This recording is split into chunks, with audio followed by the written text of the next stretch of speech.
Breaking Panchmahal દેશી બનાવટ તમંચા 4 જીવતા કારતૂસ સાથે પોલીસે એકની કરી ધરપકડ।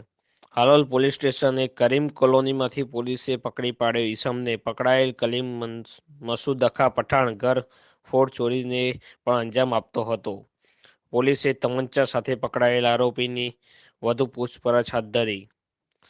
મહીસાગર જિલ્લાથી બ્યુરો ચીફ સૌરવ દવે, સહાયક રિપોર્ટર પ્રિતેશ દરજી, પંચમહાલ। પ્રકોપ ન્યૂઝ